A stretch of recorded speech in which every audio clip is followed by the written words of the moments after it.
I really appreciate that you invite me here to tell a little bit of my story, because we don't get this opportunity all the time to tell our own story.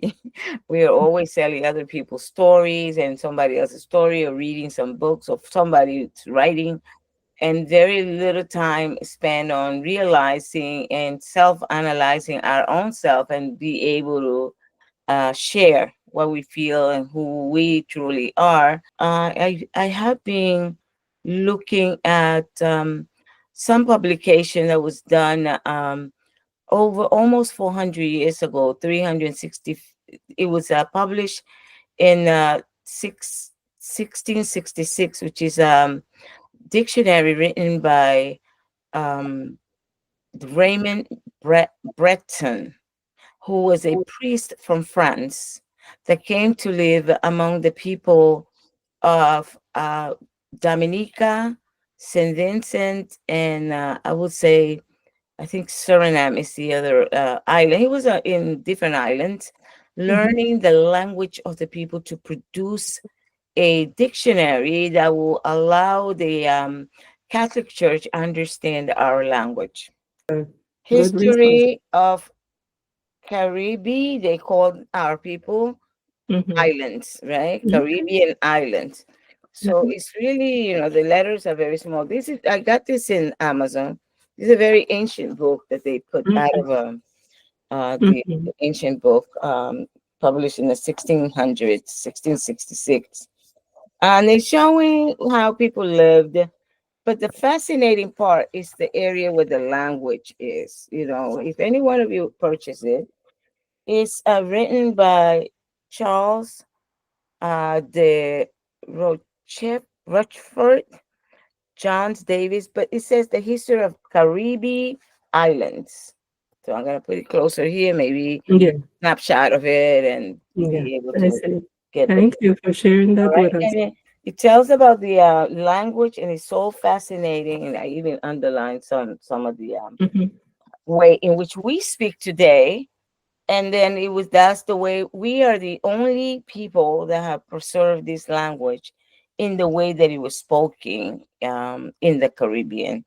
No one else, because people were um, told, prohibited to speak, right? So we were exiled in 1797 to the island of Roatan, and from there the people went to Honduras, Guatemala, Belize. Honduras wasn't even Honduras yet, because Honduras became Honduras in 1821, and Garifuna people were already there.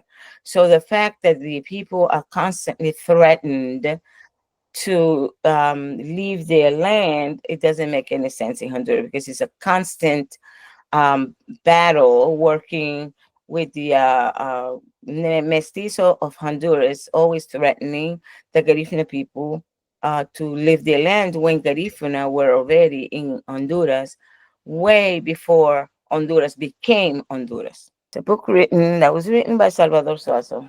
Yeah, Mm-hmm. it's completely in Garifuna. Legal person. Leave Mm-hmm. Garifun. All right. This you can find in Amazon, because Salvador also passed away about maybe 7 years ago. And this is a dictionary in complete Garifuna that exists for Garifuna people.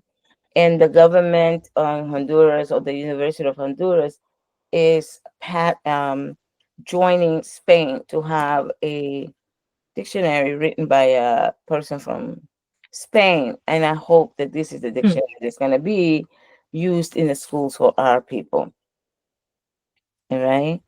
Um, I myself, uh, I am originally from Trujillo, Honduras, Departamento de Colón. I was from Barrio Cristales, or Loba again. Now Loba is called San Martin. And we spoke only Garifuna in our community when we were children. What happened is that over time in the schools, they started to prohibit the children from speaking the language in school. So parents have to speak to them in Spanish, so that they can the knowledge of Spanish, so they will pass the exams and be proficient in the Spanish with the notion that if they speak Spanish well, they will get jobs, right? Mm. So there's a deficit now in Mhm. many community. As a matter of fact, I was in August. I was in Honduras during August, and anybody who's 20 years old all the way down, if you ask them, "¿De bien?" the answer is "Estoy bien," which means they understand the language, but they can't speak back. They Mhm. just say, Mhm. "Fíjate, no hago."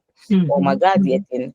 yet. So I had taken some books home to the teachers from the Learn Garifuna Now, which I wrote. And the reason why I wrote this book is because I found that my daughter also was not so fluent in speaking the Garifuna. She would do everything that I asked her. And then one day I asked her, why don't you answer me in Garifuna? That's when I Mhm. realized. So I put the Mhm. books together. It's for youngsters. It's written in three languages, Garifuna, Spanish, and English. And then later on, I put this algorithm, a picture dictionary for the youngest generation with the pictures, which I find fascinating when I see my grandchildren. They're always looking for this book. I have to give them a new one now because they kind of tore the other one off because it's as if it was the only book that existed. So they enjoy this book, and I commend people. These two books are in Amazon. The Learn Garifuna Now. We also, my sister Martha and myself, who also always work with me. Martha always teaches the songs. Her picture is right here, second next to me. Oh, Some people probably okay. have audio, so we created the Mhm. CDs in audio, but there's also in MP3. If anyone would like it, they can go to Learn Garifuna Now and purchase the MP3 that goes with the book and study. So there are many ways to recapture the language. The beautiful things that we have is that there are still people that speak the language. So it's not totally lost. So even if you don't speak it as a young person, what I tell the youngsters is that don't hesitate, but don't relax.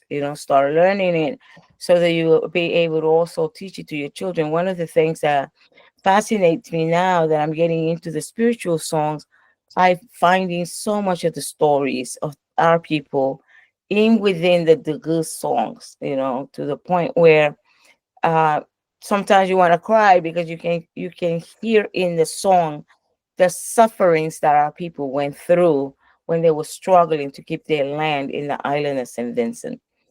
I Mhm. think that the Garifuna language is very beautiful. I think that it should be learned and I think it should be kept. We're not going to keep it if we don't speak it.